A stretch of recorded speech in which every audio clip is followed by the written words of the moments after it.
Hi everyone, welcome to Deep Geek. Welcome to this live stream.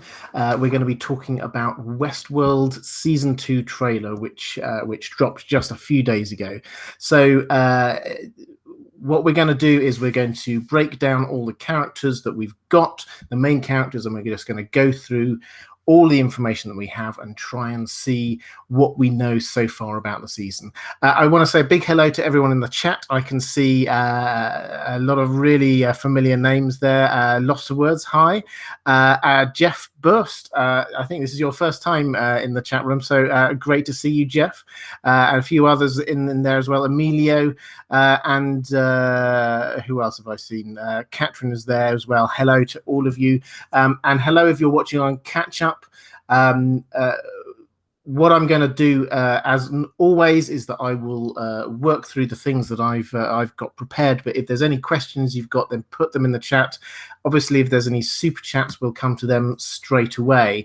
And I see that there was one super chat just before we went on air. Emilio, €2, thank you very much, said, did Ford plan this stream? Good question. The answer is obviously no.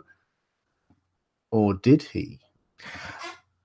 So that's a great start off. Thank you, Emilio. I also have one other question from Jeff Burst, who asked something on the Patreon page, and this one's not specific to the trailer, so I think we'll answer this one now and then we'll move on to the trailer in a moment. And Jeff asks, what's your take on Lawrence's daughter? Is she real or in Dolores's head? She seems to know a lot about the maze and says to Dolores, don't you remember? Now, for those who can't quite remember this character, she's the little girl sat by the well that both Dolores and the Man in Black come across, and then she just seems like a normal little girl host, and then suddenly she just like seems to sort of flick into this kind of mode where she tells them information about the maze or says that the maze is not for you. So in answer to your question, I think she is real, but as I think you suspected, the second time we see Dolores, this is one of those times when there's two time streams that we're looking at the same time, and they were flicking between the two of them. The second time she was remembering a previous encounter, so she's being brought through the maze, as it were, through that process. So I think that she was put there as a sort of a prompt to help guide hosts and specifically Dolores through the maze. And so what we see is that the first time she helps Dolores go through, the second time Dolores remembers being there because she normally isn't there in her normal programming. And so she remembers what happens the first time. And then when the Man in Black goes there, she says, you know, it's not for you, but under pressure, she gives him the clue to allow him to carry on. So I hope that one answers that one for you, Jeff. We've got another €5 from Tina Sara. Thank you very much. No question, just happy to join the stream. Well, it's great to have you. That's fantastic. Great to see you. And another one from Kerry McDonald. Hey, love, will you talk about Dolores and the Ghost Nation? Yes, I will. And I'm going to pick up on both of them, I think, as we go through, because I think the Ghost Nation's something that not many people have really focused on. So I think I want to spend a little bit of time talking about the Ghost Nation in a moment. But shall we start with Dolores? So Dolores, or actually before we get to Dolores, I think there's a couple of things which it's probably quite important to say. We will again have multiple timelines or see the story told from two or possibly three moments in time. So just like we had in the first season, we will have that in the second season. So we're going to have the sort of the main narrative, the sort of the present day, if you like, which is following on from the massacre at the end of season 1 when Dolores shot Ford. So that's the sort of the main narrative, but we're also going to have a second narrative which is carrying on from what happened with William and Logan. So remember, William went off on his sort of crazy rampage, and Logan was left on his horse ride, his rather drafty horse ride. So we're going to pick up on that and see what happens after that.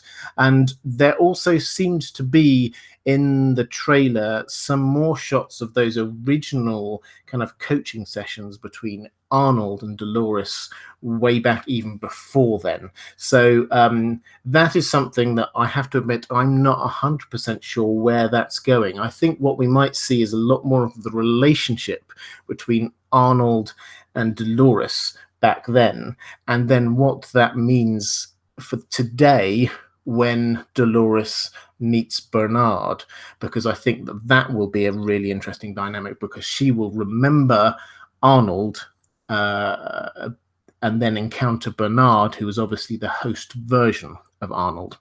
So that's the first thing to say, is there's going to be 3 different time streams.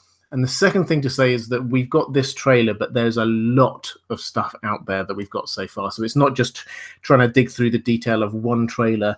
We've got this trailer. There was also the Super Bowl trailer. There was also a trailer for this trailer. And they did another sort of immersive trailer, if you like, where in this trailer, or in one of the promo pics for it, there was actually a little code hidden in there. And if you typed that in on the Delos website, you got another little bonus video which showed you a little bit more about Delos promo, which is very much showing, underlining the fact that Delos as an organization isn't just Delos Destinations. It's not just about the theme parks. It's about a much bigger set of industries, about making life better. So the implication is that Delos Destinations is just one part of this much bigger organization.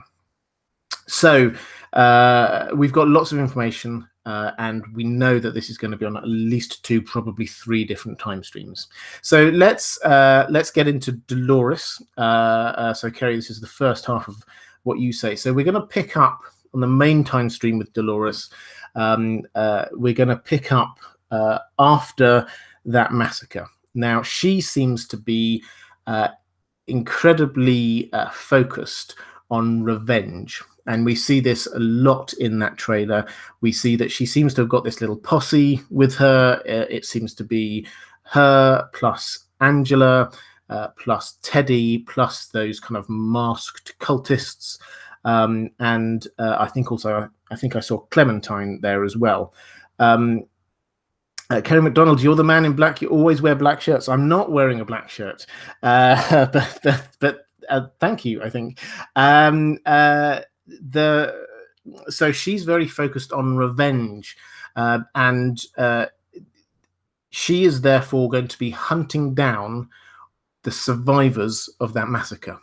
And not just the survivors of the massacre. If there are any other guests out in the park, she is going to be hunting them down. We see that quite a few times. We see that she's hunting them down. She's confronting them with the evils that she says that they've been doing. And then she is stringing them up. She's hanging them, or she's shooting them. So this is where her narrative starts. Now, it looks like she then, during the course of this, meets both Maeve and Bernard. We'll come on to both of those characters in a moment. But certainly with Maeve, Maeve challenges her on this very issue, on this revenge issue. She's saying, and I've forgotten the exact quote, but it's the revenge is just another way of worshipping at their altar, is what she's saying. In other words, this is just you responding to them. They have still got their hold over you. You're allowing them that power. So that's one person who's challenging it. Another person is Teddy. who is clearly looking quite concerned about an awful lot of what's going on. And he's like saying, you know, we've ridden for 10 miles and all we've seen is blood. Is that really what you want? So Teddy is also starting to be a bit of a conscience for her. So I think what we will see in the present timeline for Dolores is that she starts out on this revenge mission, and then she will slowly get challenged by different people that she knows or trusts or have some hold over her. And I think it will be interesting to see whether or not this starts to trigger some of the old Dolores back. I mentioned it in my trailer breakdown video, but I think when she talks to Bernard, you see that there's a lot of a softening there in the way that she's talking, and there's a lot more of the language that she used to use when she was talking earlier on in season 1, rather than this much stronger kind of harsher language. So that's what her character arc is going to be in the main timeline. I think we'll come on to the other timelines in a moment where she fits into there. So I'll just have a quick flick through just to see if there's any other questions. Jeff, yes, it'll be interesting how she responds to Bernard. Indeed, I think that she will remember him as Arnold. What's going on, and using sets, props, and costumes from Game of Thrones and Rome can save loads. Gangster World. Yeah, so just quickly on the worlds issue. Now, the sort of the Easter egg trailer that I was talking about on the Delos website, that makes it clear that there are multiple worlds. Somewhere there it says that there are 6. There seem to be 6 slots. Westworld was the first. Now, we know one of these, Shogun World, which we'll come on to a moment with Maeve, but there may well be other worlds. It wouldn't surprise me if we sort of learn about a new world each season. So in this season, we might be learning about Shogun World, and then season 3 we might learn about another world. So there are multiple worlds. This isn't just Westworld. There are other places. We don't know exactly where they are, whether they're sort of like literally bordering one another or in completely different places, but this is clearly a very big enterprise. Okay, I think so. Just flicking through the chat there, I think I sort of wrapping that up on a sort of the main Dolores point there.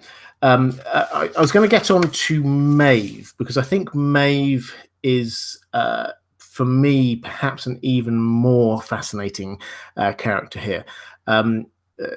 So she, at the end of season 1, seemed incredibly bloodthirsty, incredibly focused, and she seemed not to care about killing anyone or doing any active destruction at all. She wanted to get out.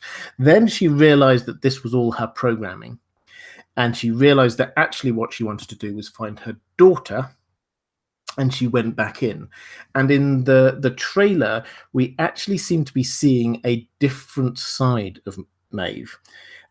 You'll see that when she meets Lee Sizemore, they sort of stand next to each other for a moment, surveying all of the chaos, and it's the look on her face is not one of great, yeah, I did this.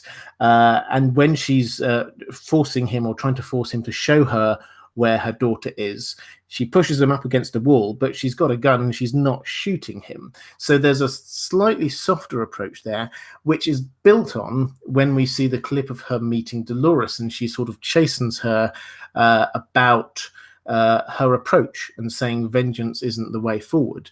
Now, I wonder, therefore, whether the arc that we're going to be seeing from Maeve is a lot more towards this this idea of her being a conscience is probably the wrong way of saying it, but actually wanting to find another way, not just fighting and confronting and all the rest of it, but trying to find another way.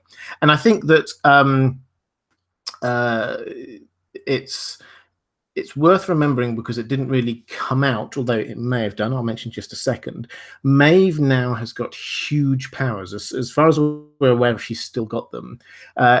In season 1, it got sort of slightly glossed over, but with all the hosts, she could make them do stuff. If you remember, she got the command functions changed, so she could then say, for instance, she said to the barman, go down into the cellar, and then she got a couple of the sheriffs to shoot each other. She has control over these hosts. She has in many ways now got the same kind of control that Ford had in season 1. So she's got a lot more of this kind of godlike feel about her that Ford had in season 1. She is actually there, able to not just protect herself and bring herself back online, which is a talent that, as far as we're at, other hosts don't have, but she can actually control the other hosts. And I said that this might have been hinted at in the trailer. There's a fascinating bit where we just see from above, we see a circle of, we don't know who they are. I think they're probably hosts, and they suddenly all fall over. Now, the only reason that I could come up with there is that somebody's just switched them off. If they were humans, then I don't think they would have all fallen over at that same point. I think it's just because they're hosts, and I think somebody sort of switched them off. Perhaps that was Maeve doing that. I don't know, but perhaps it was. Now, Maeve, if we sort of continue on with her character, obviously what we're wanting to be doing, and by the way, thanks guys, I can see lots of really good questions coming in on the chat. I will get to these in a moment. I'm just going to finish this train of thought about Maeve, and then I'll come and have a flick through those questions. So she is then trying to find her daughter. Now, we do not know whether she succeeds. As far as I can tell, the pictures, the snapshots we have of her and her daughter were from last season, or they could just be memories, because they seem to be her in that old persona, that old character. So we don't know whether she finds it, but she does seem to go to Shogun World. Now, it's not 100% clear why she goes there, but the presumption has to be that she's there looking for her daughter. She knows that she's got some coordinates. She got them from Felix, but she obviously wants somebody to guide her there, which is why she was getting Lee Sizemore to do that. So she has to go hunting for her daughter. It may be that she's told that her daughter is in Shogun World. It may be that there is a way through there back into the main Westworld, and maybe that's where she's trying to get to, because she certainly seems to end up back in there. If we had Costume CEO here at the moment, I'm sure she'd be able to pinpoint. She has quite a few costume changes in that trailer, so she certainly seems to start off in the same dress that she left in, but then she seems to change into at least 2 or 3 different other costumes, including the sort of the kimono when she's in Shogun World. So her character arc is hunting for her daughter, but she will come into contact with this huge rebellion that's going on. And it seems that one of the main bits in there, which I didn't actually cover in my breakdown, is that she it seems to be in the middle of some sort of fight back in Westworld, and she sees something and then starts running towards it. Now, it's all speculation as to what, but I can only assume that she is running towards something that she really wants to get to ignore all the fighting that's going on around her. So perhaps she sees her daughter. Perhaps she comes back into Westworld and sees her daughter. I don't know, but that's the rough character arc that she's been going on. Okay, guys, I hope that bit was helpful about Maeve. Let me know if you've got any other questions there. I'm going to quickly flick through some of these questions that we've got coming in the chat. Thank you. Looks like there's some really good chat and some more people arriving in. Alexandra, hi. Tycat, hi. Forest Blurter, hello. Good to see you all. Right, so a few people talking about the military. Yes, I think Delos are bringing in the military. We'll get onto that, I think, in just a moment. But I think you have to remember that one of the main things that happened with Maeve doing her escape, and one of the reasons why Ford planned it like that, I think, was because she took out the Delos security and she prevented them from going up to the surface. So that was the whole point of her, from Ford's perspective, of her going on and doing that break through Westworld, or Delos HQ down in the Mesa hub, getting rid of those security. So yes, the people we see in the trailer seem to be some people who've been called in. They're a completely different level of armament to what we've seen from the security people in Westworld so far. So I think they are people who've been brought in order to reclaim control of Westworld. As I say, we'll get onto that properly in a moment, but I think that's what's happening there. Katrin asks about whether the daughter remembers that life. I think this is a really interesting point. Excuse me 1 second. Now, we saw a bit of the conversation between Maeve and Lee Sizemore, and what he says, perhaps inadvisedly since she's got a gun, but he says, she's just a bit of programming, your daughter. The programming is there, and the body, and they're not necessarily connected, and so there's been a reprogramming. So the physical host body that Maeve is thinking of no longer has the character of her daughter in it. And it may well be that the character of her daughter is actually in a completely different host body. So we're immediately left with a practical question, which is, who is it that Maeve is wanting to go to? Is she wanting to go to the host body that she recognizes as her daughter, in the hope that that can then trigger some memories? She has memories of that time, so one could hope that that other host body could remember that time as well, if they're sort of brought to full consciousness. Or should she be going for the character? This is quite a philosophical issue as well as a practical one, because it's that what is it that makes the human being, or the fully conscious state? Is it just the physical thing, or is it the character that you've built up, or is it a combination of the two? I think that there's a more fundamental point here, which is Maeve, regardless of where she's heading, and I think this is one of the more sort of philosophical, probably overstating it, thematic things that's going to come out from her storyline.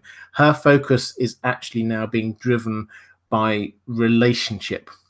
And I think relationship is a thing that we're going to see a lot more, because there's going to be a lot of confusion from the hosts now, all of them, not just Maeve and her daughter, as to how much of their relationship with other people is a part of their programming and how much of it is part of them.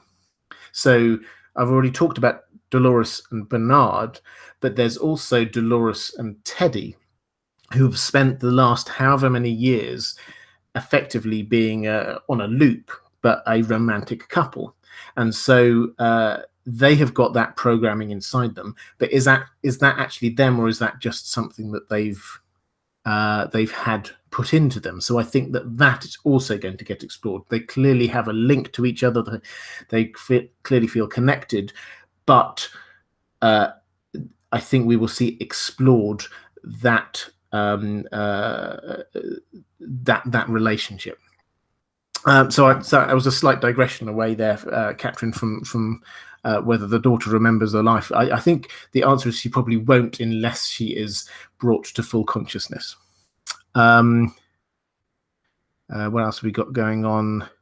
Alexandra asks, do you think their real world is particularly more alienating than our own, or is this just rich people's problems?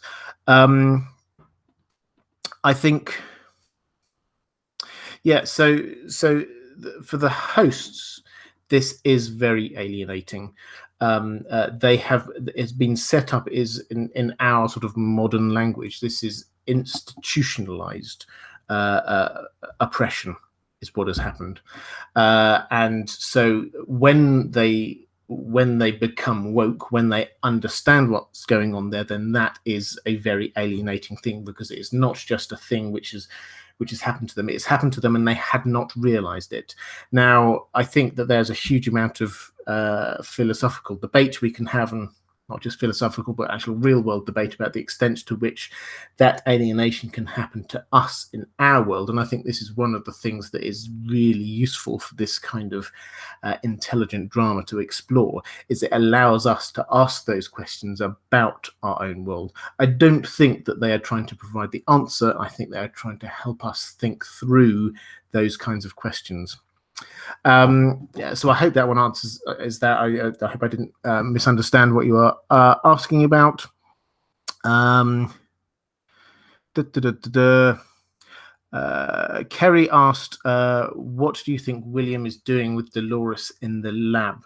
Yeah, so we'll get on to William and that timeline in a moment, but just on that point, I think this comes after he has gone on his sort of rampage around, and he has now got to the point where he is trying to take control, or get in the good books of James Delos and take control of Delos.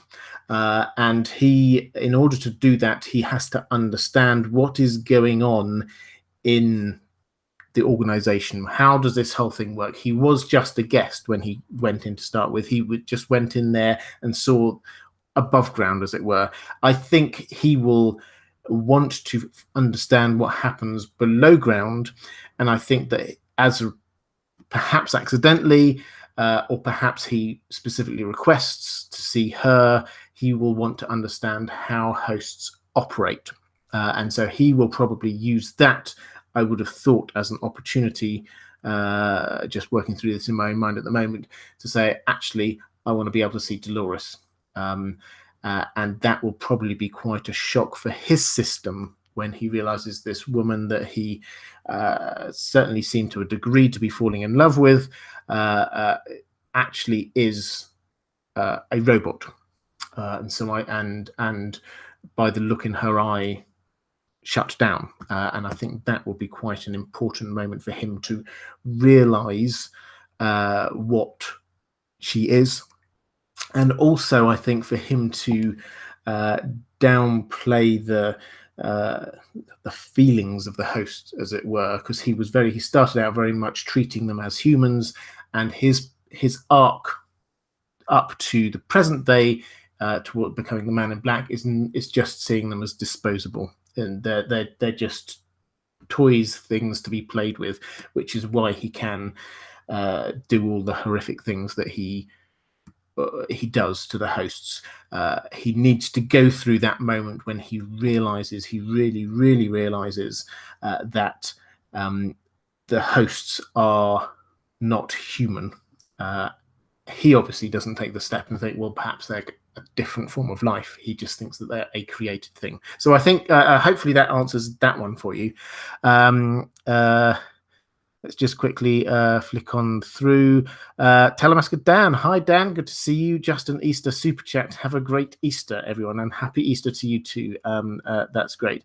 Okay, so there's a few more questions there, but why don't we just quickly think about Bernard for a moment.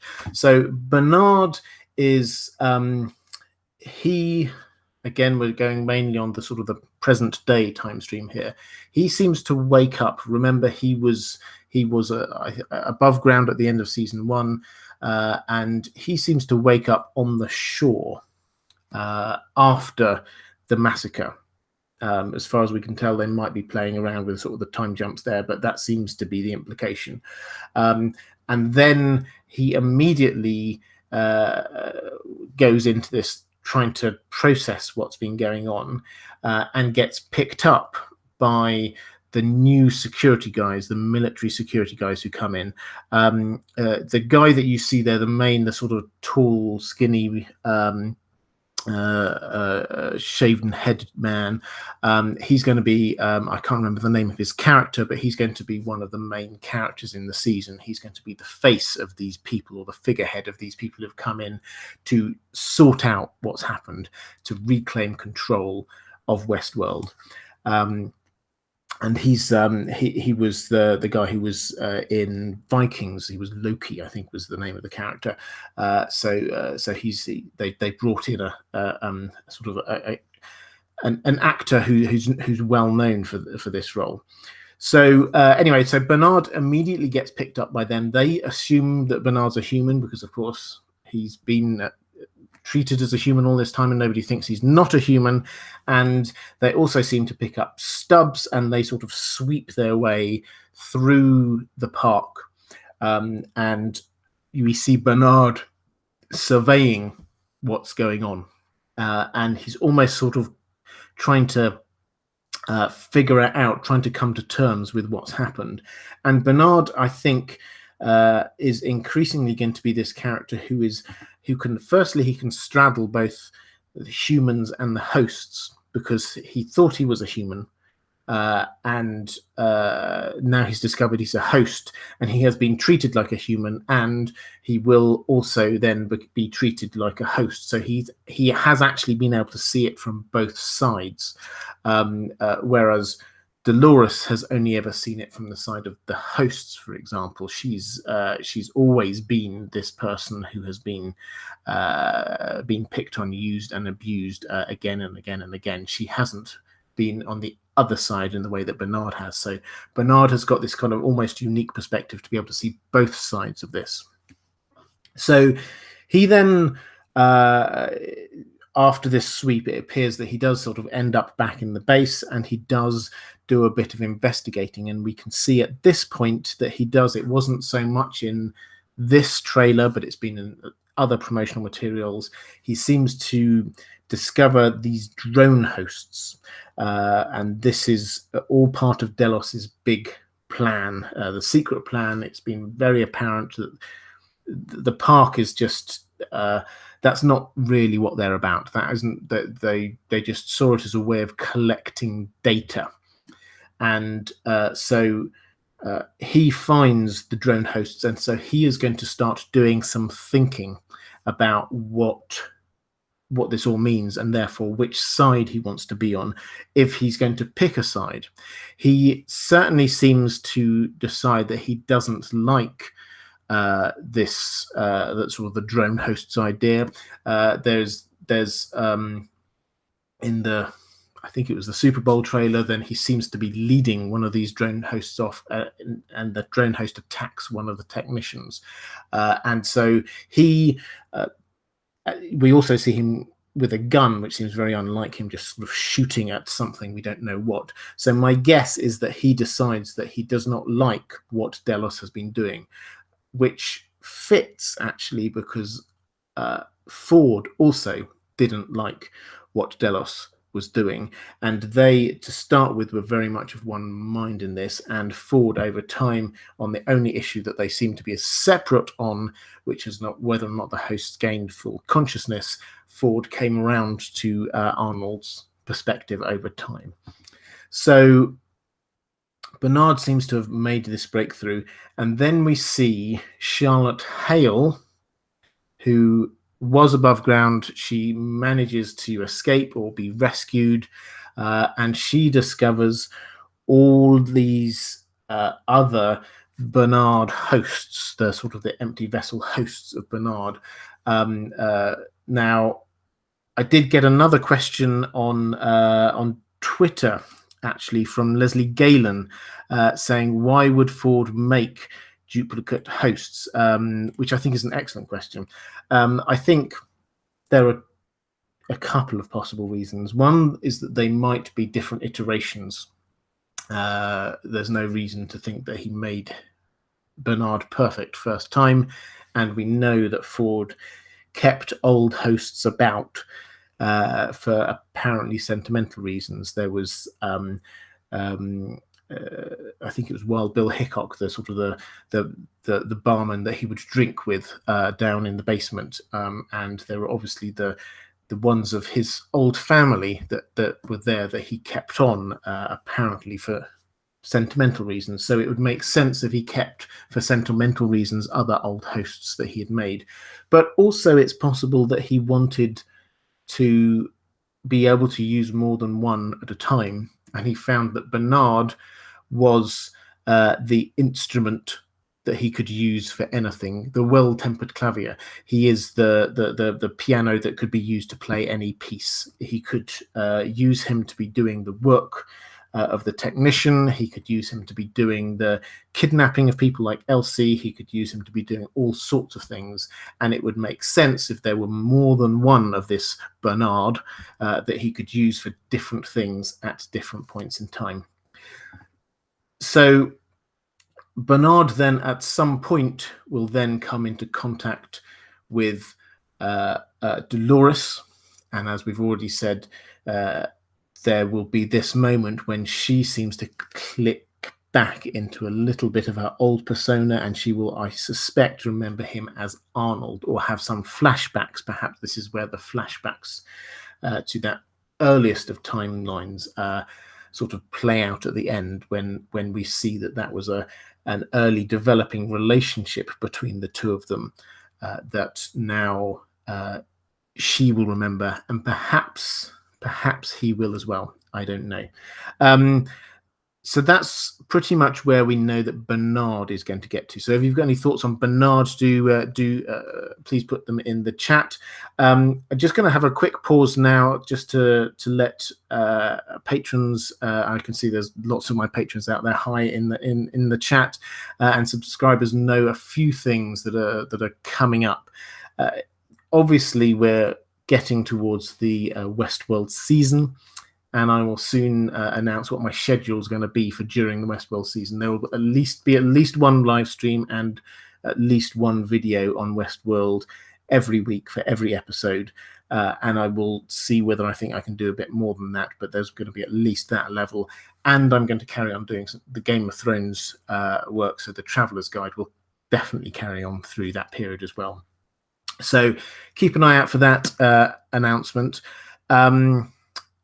Patrons, I want to say a big thank you to. Just this last week, we have reached 100 patrons, which absolutely blows my mind. Thank you. It means so much to me. I say it every time. I cannot do this without the support of my patrons, and so it's amazing when I see new people coming on board. And so as a result, as a thank you, as a sort of an Easter or spring gift to my patrons, there will be some bonus audio content, one of my favorite short stories I've narrated, and that's going to be released either tonight or tomorrow morning. So you have that for Easter, just for all patrons, just as a special, as a special gift to you. So that's what's going on there.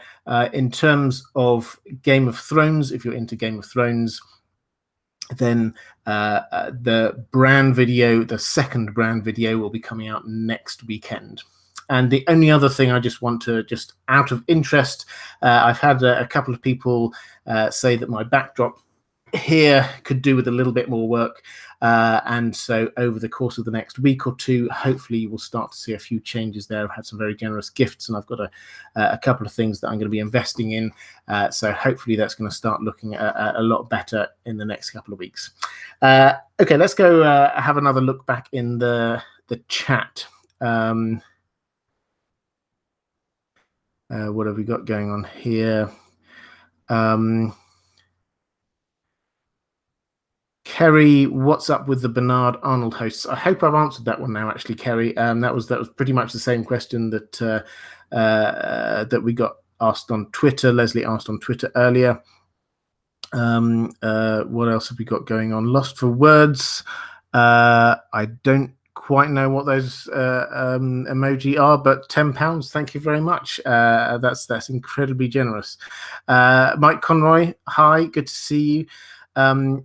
And Alexandra, good question. What do you think is Westworld's main purpose, military or immortality? They've certainly been hinting at the military aspect of it. During this trailer, we see the clone hosts, and that certainly seems to be where they're going with it. I think there is more to this. I think first of all we will understand quite how big an organization Delos is.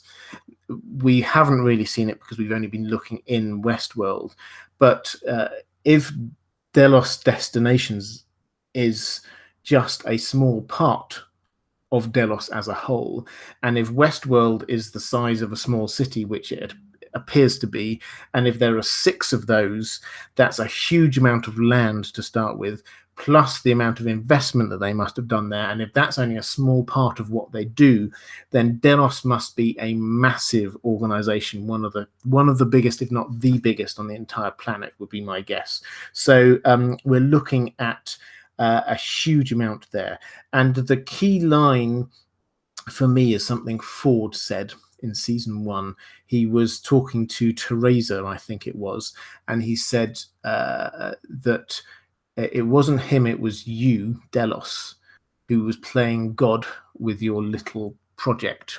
So the key thing is they're playing God. Now, them just building really cool soldiers, to me, isn't playing God. I think playing God is actually wanting to have control over the planet in some way. And I think that there must be something to do with, yes, immortality, maybe it being able to download yourself into a host body. That would certainly count as being the sort of the playing God in my book. Or this idea that in the film Future World, they had this grand plot to create clone hosts of the guests. And so when a really important guest came in, they would clone them, they would send the host out, and then suddenly they had a control over a president or a CEO or something like that. So I think there's something bigger. I think the military is definitely a part of what they're doing, but I think there's a bigger plan that we're perhaps not going to see completely until season 3 or 4. So that's that one. Tycat, $5. Thank you. Got to ask about Teddy. He doesn't look happy or on board, does he? I think he will switch sides. Do you think he and William will team up? So Teddy does not look happy. You're right. I think that he is going to be, to start with, he's going to be Dolores's conscience. I think he's going to be the person who's saying, are you sure this is the best way to do this? Are you sure we should just be getting revenge? But it seems very clear that she isn't paying much attention to him. So in terms of switching sides, I think I've talked about sides before. I think we're going to see a lot more complicated a kind of a map of who's doing what than sides in this. I think we're going to see a lot of people doing lots of individual things. The sort of the tagline is chaos takes control. And I think that is the feeling that they're wanting us to be having, is that this situation, which was very ordered, everything was in its own little loops, everything was going according to patterns, that has all gone away.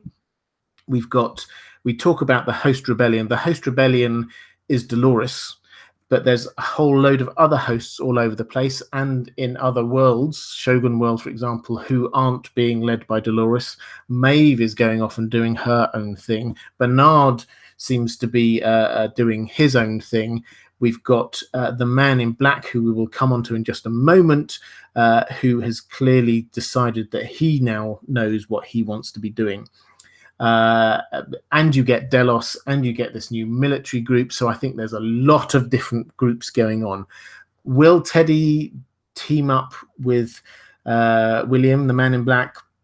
It's possible. I think that the man in black is probably, from what he said, again, assuming they're not playing tricks with this, with the sort of cutting things, so they seem to mean something that they don't necessarily mean.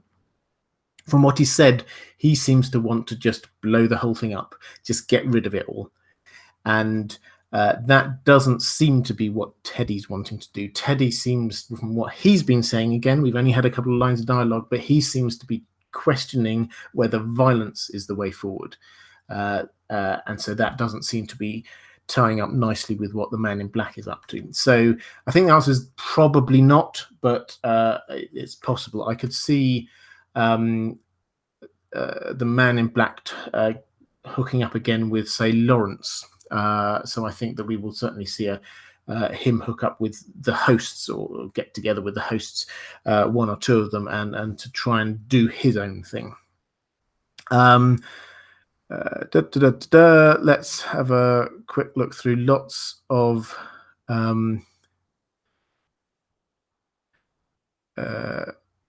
okay, guys, just don't worry about the guy talking rubbish. Just ignore him and he'll go away. Let's talk about William. Let's talk about the Man in Black.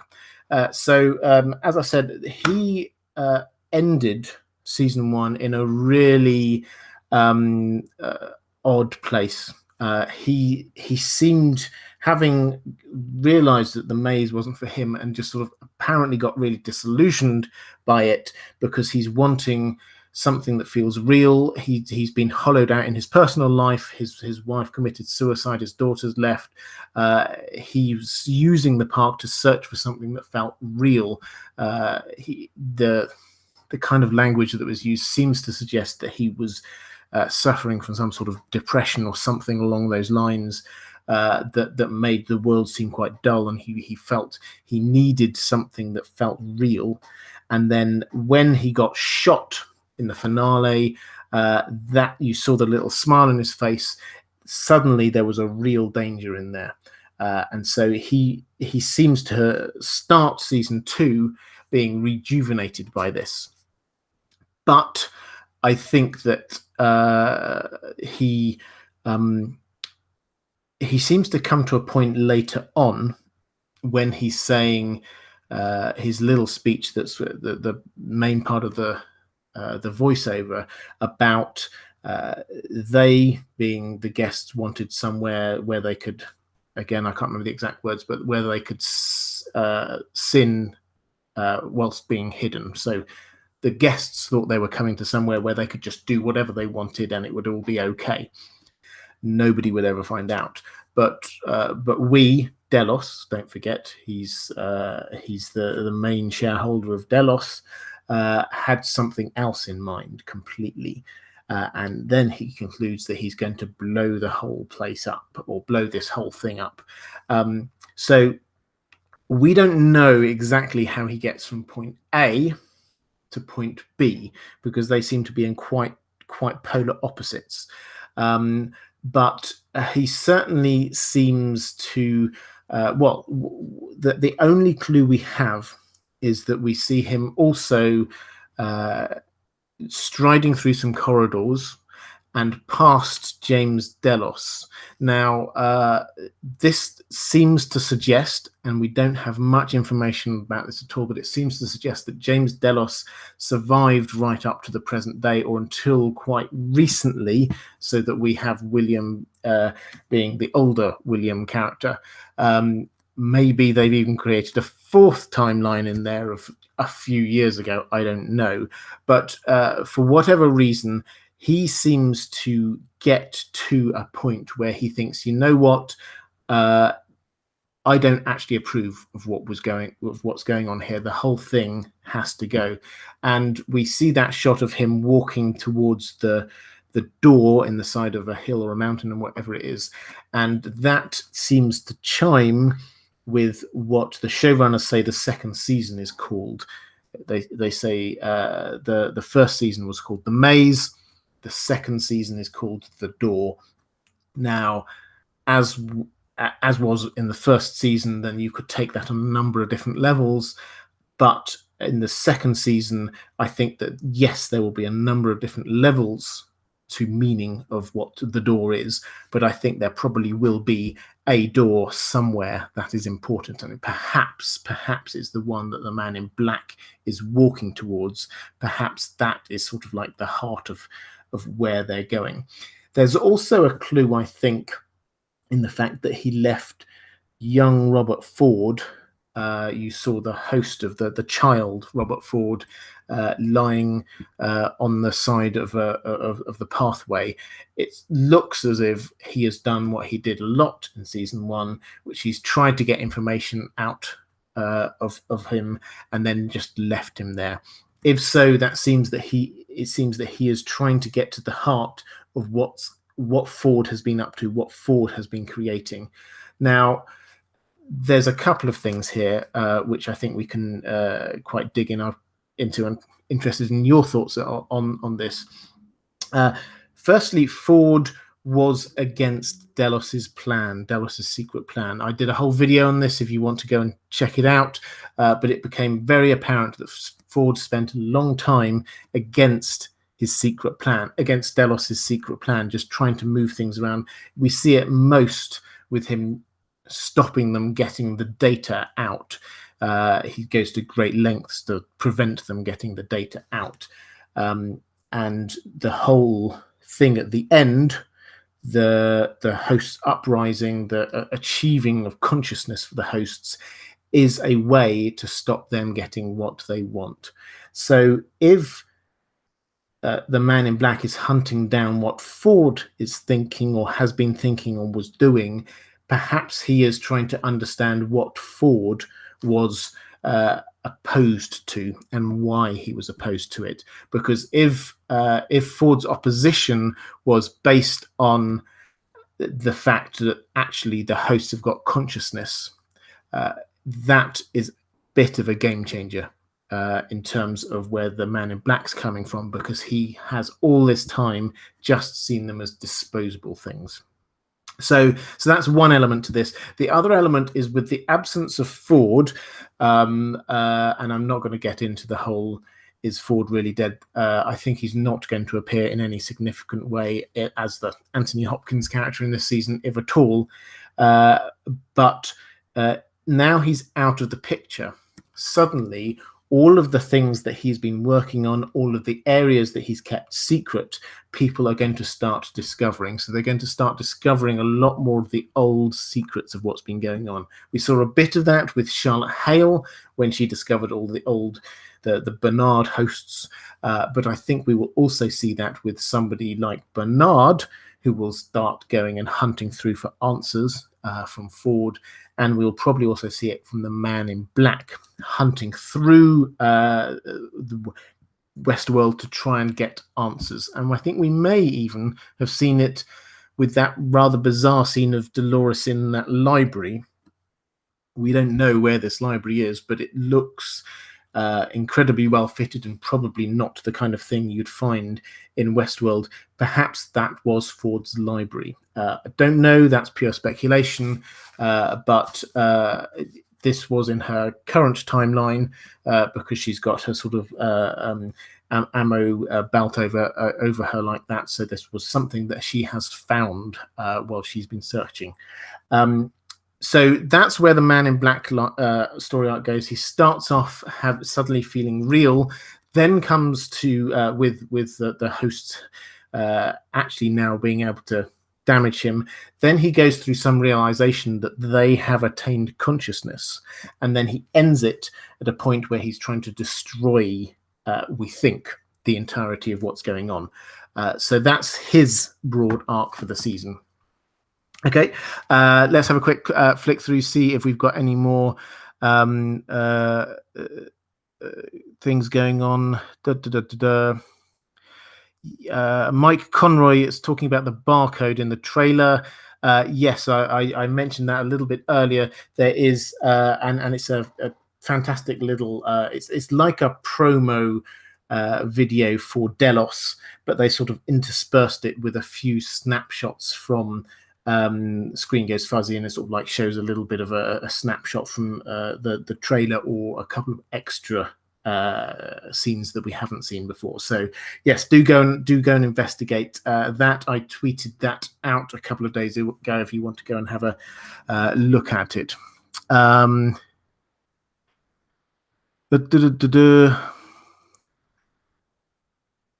door image, Jeff says, the door image in the logo HBO released looks just like the door William entered the train through in his very first visit. Yes, I think that's right. And I think that we see Bernard in that same sort of corridor leading to that door. So I think that door is metaphorically the door between Westworld and the outside world. So that is definitely going to be one of the important doors. But the reason why I'm wondering whether there's another one there and where I think the Ford thing might come in is that on one of these little teaser trailers about the door, you had a voiceover from the child Ford, and the child Ford says, again, I'm slightly misquoting it because I can't remember the exact words, but now is the time for another game, find the door. And I think, given how controlling Ford was, I cannot see in any way how he would have just committed suicide and then left it all. I think that he has picked up or he has left something to try and control what happens after he is gone, after the massacre, after Dolores starts to go around shooting people. He will not just want to let that just go off, even if he's not there. So I think that he will still, from beyond the grave or wherever, still be controlling the action in some way. And I think part of this may well be through leaving things for people to discover. I think he may well leave things for the man in black to discover, for William to discover. I think he may well leave things that Bernard will discover. So I think that's certainly why I think there is a door there connected to Ford. Just having a quick flick through. Okay, guys, I'm going to move on now to actually, there's a really good question here about from Chrissy of Oldstones about the hosts at Shogun World. Will they be sentient too? It has to be, for me, the biggest question that was unresolved at the end of season 1. I know that there's all the questions. Did Ford survive? What's going to happen to this character? Is Elsie still around? For me, the biggest unresolved question is what actually can trigger this self-awareness, this self-consciousness. Now, we've seen Dolores did it after some heavy coaching from obviously, first of all, Arnold, but then Ford later on. We see Maeve seems to have done it, making a decision when she gets suddenly faced by the situation of realizing that she's got this bond with her daughter. Bernard, we seem to see him coming to some awareness of it. But the other characters, the other hosts, it's not clear at all. They seem to have broken free from their previous bits of programming, but we have no idea, in all honesty, the extent to which all of those hosts in cold storage that Ford brought back up to form this army, to form the ambush, have they got self-awareness or not? Whenever we see Clementine again, she appears very glassy-eyed. She does not appear to be particularly all there. So it's quite hard to tell. Teddy seems quite uncertain. He seems to be gaining consciousness over a period of time, and indeed in one of the official interviews that they did for Entertainment Week publicly, he hinted, though the actor hinted strongly, that Teddy would gain full consciousness towards the end of the season rather than have it at the beginning. So it's not very clear who has got this self-awareness and exactly what the trigger is. What did Ford do to all of these hosts? Did he just change something in their coding to mean that they can now at some point in the future gain this self-awareness? Did he all effectively upload the Reveries 2.0 into them? We don't know. And I think the same goes for Shogun World, because we do not know who runs Shogun World. Does Ford clearly had an incredible hold over everything in Westworld? We do not know whether or not he had the same hold over Shogun World, or whether this was a completely different thing. So therefore, does he have the same control over the hosts there? My guess is that is probably separate, and so the host uprising has not happened over there, but that's just a guess. We've had so little information about Shogun World.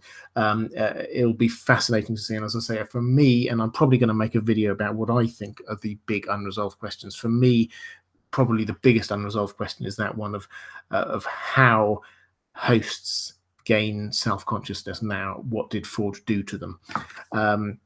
So I hope that one that makes sense.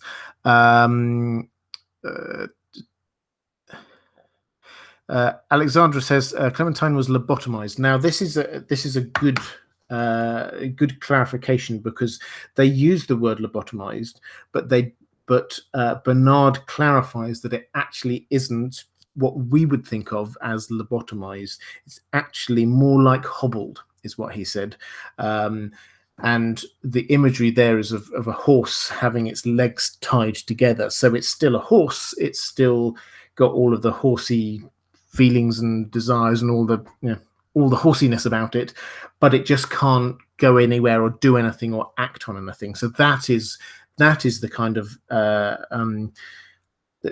image that they're trying to give us, not this everything's wiped out, there's nothing there at all. So lobotomized is probably the wrong word. Think of hobbled. That's what Bernard wants us to be think of it going. Jeff says, I'm pretty confident they will awaken at different rates and in different ways. I think I would agree with that. And one of my main questions is, are the other worlds in different stages of the 3-year spin-up of Parks? I'm not quite sure I understand what the 3-year spin-up of Parks is, but perhaps if you want to sort of explain that one a little bit. Mike Conroy, so you're coming up some great questions here, guys, and in the chat. Thanks. Do you think that Future World was shown in the trailer in a flashback with Dolores? It's entirely possible, but we can't tell, because even their past is our future. So it's hard to tell whether or not that's just something that looks futuristic to us, or something that actually is a future world to the people of that time. So I don't know. My guess is that's actually them seeing the outside world, and I think that we will see the previous timeline, the William and Logan timeline. It's going to focus a lot more on them outside of the park. I don't think we're going to see much of them coming back into the park. I think we'll see Logan rescued by the Ghost Nation, but I don't think we will see much of them in the park after that. It's going to be this power struggle over Delos, if that makes sense. Jeff, oh yeah, so it took 3 years for Westworld to spin up before that opened. Yeah, I think that's right. So in the on one of the Delos websites that we've got, you can click on it, and it's a sort of an advertising, a pseudo advertising Delos destinations, and they have 6 parks, slots for 6 parks, and Westworld is there. Another one was clearly Shogun World. They made it slightly fuzzy because this was before the big reveal in the trailer, but Shogun World was definitely there, and the other 4 said to be opened. Now, so I think at the moment, the implication is from whenever, at which point in time they're having that imaginary website up, 2 of the parks were there. So clearly Westworld was first, Shogun World was second, and the other 4 came after. Whether those other 4 have arrived by the time of our current timeline isn't clear. But yes, the order was Westworld, then Shogun World, and then the other 4, and it would make sense for them to be sort of released in a train, one after the other. If we're imagining this as a sort of a business world, it would make sense for them to do that rather than just sort of do it all at the same time. Okay, so I think I will quickly get on to probably the last bit of the stuff that I had planned, but again, I'm very happy if there's any more super chats or questions to answer them. Is the previous timelines. Now, what we see there, and we can see this sort of picked out a lot, and we sort of touched on this in a number of different ways. We see the very old timeline, which is the Dolores and Arnold timeline. We've seen 3 bits of that at least. One of them is the 2 of them sat opposite each other, talking to each other, and that's very much what we've seen before. The second one was an incredibly short bit, just like a second, of the 2 of them seemingly dressed up and heading off somewhere. They were both smiling, they were both happy. It seemed like they were just enjoying each other's company and going somewhere in modern dress. And then the third things is what we've seen in this current trailer, which is her looking out of the window, surveying this cityscape before her. So it seems that what we're going to get from that is the showing of Arnold and Dolores having some sort of relationship. I'm probably with a small r, but maybe with a big R. Who knows? Because that there might be a sort of a foreshadowing of that when we saw Bernard and Teresa there having a sort of a relationship there between a human and a host. Perhaps this is mirroring or shadowing what had earlier happened between Arnold and Dolores. Remember, he thought that she had gained full consciousness, and he seems to take her out and show her the real world. So that is a certain thing that we can see in these trailers. Guys, yes, I'll come on to Abernathy in just a moment. Very happy to talk about him because he's not in the trailer, and I think that's really interesting because he's going to be very important. So that's the very, very old timeline. Then we get the sort of the middle timeline, the 30 years ago timeline, the William and Logan timeline. We see Logan leaning against a tree, obviously at the end of his horse ride, and he seems to be rescued by the Ghost Nation. Now, I said we would come onto the Ghost Nation because they seem to play more of a part in this season than they did last season. Now, we don't know much about them, and certainly I want to investigate them a bit more myself, but they seem to be very close to the park. We would sort of term it in a more sort of spiritual way, but they seem to be very connected to it. And they also seem to be very connected with Ford. They seem to be doing a lot of things that Ford would find useful, from having this kind of religion connected to the humans and the child. If you remember, the child drops a little doll that triggers stuff in Maeve's memory in about episode 4 or 5 of season 1. So we don't know huge amounts about them, but they do seem to be a central part of the park. They seem to be some of the older hosts. And this season, we've seen them rescuing Logan in the middle timeline, and also one of them walking towards the chapel, the White Chapel, which is really interesting because obviously the reason why you would go to the White Chapel is to get access to that other laboratory that both Ford and Arnold used to do that coaching of Dolores. So they appear to know where it is, and they appear to be going there. And again, I think we're going to see this playing out of the things that Ford left for others to find. So I think that they may well be, again, speculation based on not much, but the logical interpretation of their actions so far, they may well be the actors that Ford uses to enact his will in season 2, if that makes sense. But going back to this other timeline, we are going to see the interplay of Logan and William. Now, remember that Logan is in the family that are trying to or considering taking over Westworld. The implication is that his father is Delos, is James Delos, so he would be Logan Delos, and then the daughter, Logan's sister, is engaged to be married to William.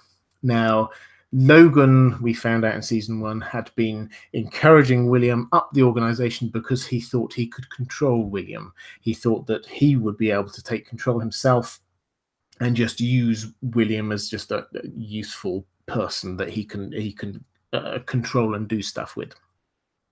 Now, what has happened in the park means that William has decided actually he wants to do this. He actually wants to take control. He is obsessed with Westworld. And we sort of see the hints that Logan sees Westworld as being the theme park, the exciting place to go and have fun. We saw it lots of times in season 1. That's how he viewed it, as just a place that you can go and let off steam. And we see again in season 2, we see a small scene of him after what appears to be a very fun night with a few of the hosts. This is him just thinking that Westworld is there as a theme park. We're going to see William actually getting into understanding, because quite early on, that there are other things that Delos could use this technology for. And so we may well see, first of all, the battle for control between those two, to who's actually going to be managing this and run this. Obviously, William's going to win that. We saw that sort of shot by the swimming pool of James Delos walking away from Logan. Logan looks disappointed. I think that's the moment that James Delos is saying, you know what, I'm going to go with the other guy. He seems to actually understand what I'm wanting to do for this. You're just wanting to do this as a fun place to go. There's a lot more going on here. And I wonder the extent to which William was involved in that first conceptualization of the grand plan, the big secret plan that the Delos have for running Westworld. So that's what's going to happen there. We're going to see the playthrough of that power struggle, and we're also, I hope, going to get to one of these other fundamental questions, which is, where's Logan now? Because he doesn't seem, we know where the Man in Black is. We've certainly seen James Delos in the same shot as old William, as the Man in Black, so he's still around, but we haven't seen Logan. Is he even still alive? Is he involved anywhere? What's going on there? That's one of these questions that I think we may well find an answer to in that timeline. But the main point of that timeline, I think, is to show how the Man in Black got control and how Delos started out on their plan, their secret plan for using Westworld and getting the data out of Westworld and building up that data over 30, 35 years. So I think that's what we're going to be learning from there. So it all builds up to, at the end of the season, we've got a really clear understanding of what Delos's plan is, and we get to see the Man in Black, who is now trying to destroy. The implications, again, they might be playing tricks with us, but the implication of the trailer was that he's now trying to destroy the thing that he created, which will be quite a character arc over a long period of time, and quite mirroring in a way Ford's own character arc over time. Kerry McDonald, $4 just because you're great. Thank you so much. Thank you. That's amazing. Thank you. That's really kind.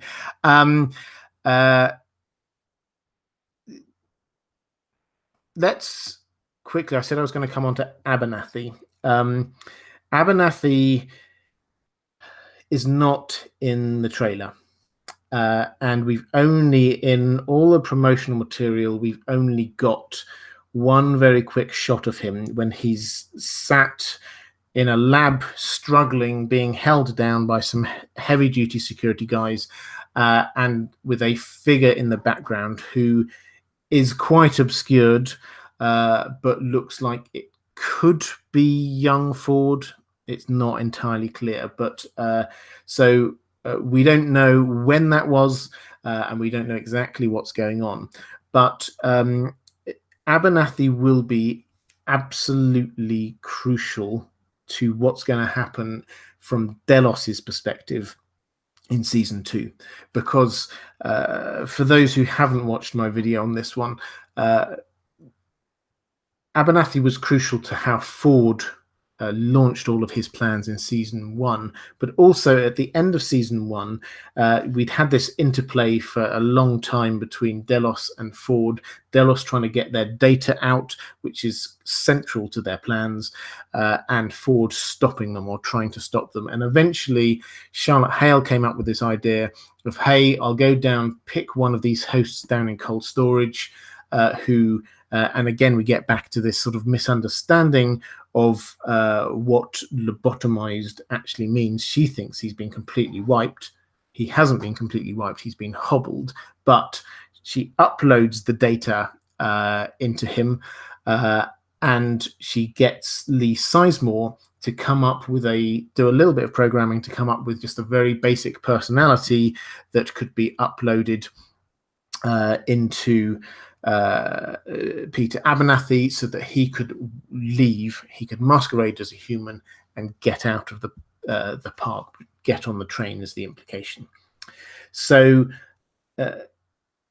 Delos desperately want that information that is now in Peter Abernathy's head. So they desperately want Peter Abernathy. Peter Abernathy has disappeared.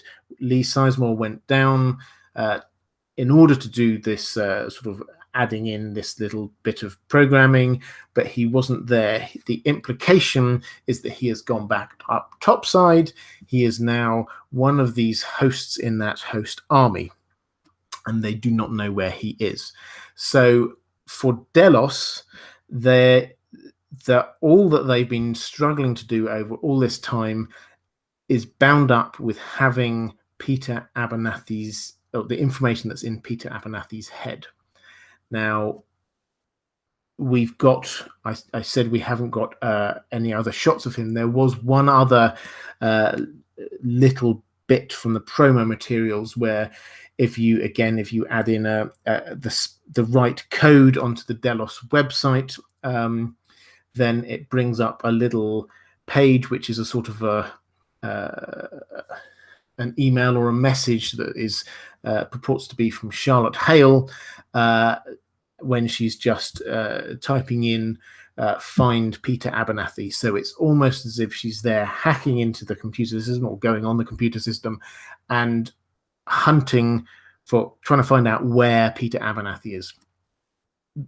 The priority number 1 for Delos will be this sweep by the military across the park to try and recover the directors. Then once that's done, it is going to be their priority is going to be finding Peter Abernathy. So he is going to be central to this because that's who they are hunting for.